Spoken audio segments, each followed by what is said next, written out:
J'essaie de venir chaque année à l'invitation de Djilali, du Secours Islamique, à ce repas qui est vraiment fraternel. Et je tiens à vous dire que je m'y sens bien avec tous nos amis, que je me sens comme chez moi, que j'ai un sentiment de fraternité que je partage avec vous et j'en suis vraiment très heureux.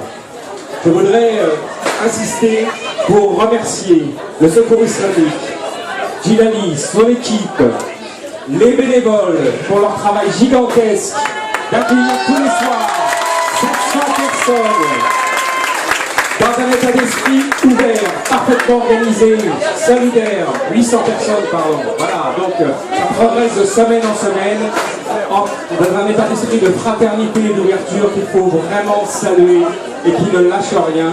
Voilà un exemple de ce qu'est l'islam et qui est un signe très fort de solidarité entre les êtres humains. Et je crois qu'à un moment donné, il faut se le dire. C'est aussi un moment où il faut se poser la question des relations entre les êtres humains sur la question de la solidarité et de la charité.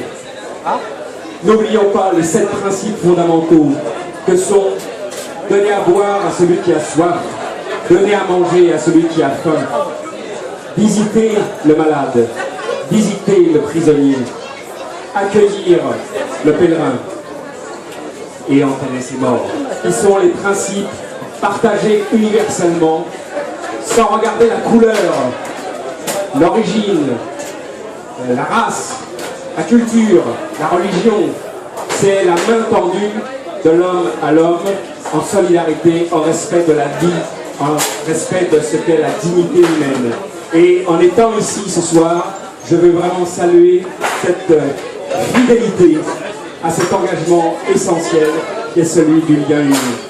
Et je veux dire ici que l'image qui est donnée ici de cette solidarité organisée par une organisation islamique comme le Secours Islamique montre que tout ce que l'on dit aujourd'hui, tout ce que l'on entend, qui tend à diviser dans notre pays, à opposer les citoyens les uns contre les autres, des communautés les unes contre les autres, sont des discours infiniment scandaleux, monstrueux et même criminels. Et je tiens à dire aujourd'hui que ce qui s'est passé à Trappes ne doit pas rester sans suite.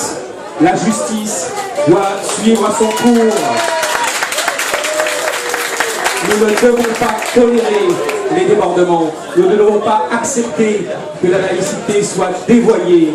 L'égalité, elle est pour tous. La liberté, elle est pour tous. Et la fraternité, elle est pour tous. Nous ne devons tolérer d'aucune autorité de l'État qu'elle ne respecte pas ses propres lois de la République.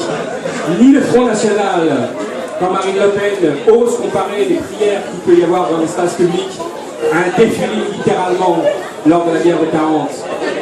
Ni le président Sarkozy, lorsqu'il parlait d'impossibilité d'intégrer certaines parties de population issues de l'immigration, de la colonisation en août 2010 à Grenoble, ni le discours qu'on a entendu malheureusement de Manuel Valls, le pouvoir actuel, qui est de dire qu'il existe des ennemis de l'intérieur, en faisant un amalgame scandaleux entre des petites minorités dangereuses et l'immense majorité d'une communauté parfaitement citoyenne dans notre pays.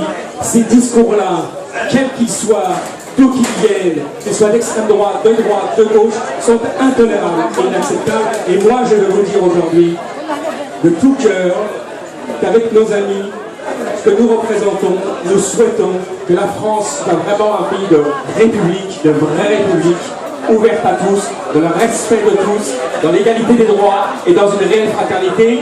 Non, ceux qui veulent diviser et affronter ne gagneront pas, nous nous battrons et nous nous donnerons la main et nous essaierons de transformer ce pays en un vrai pays démocratique et républicain. Je vous remercie.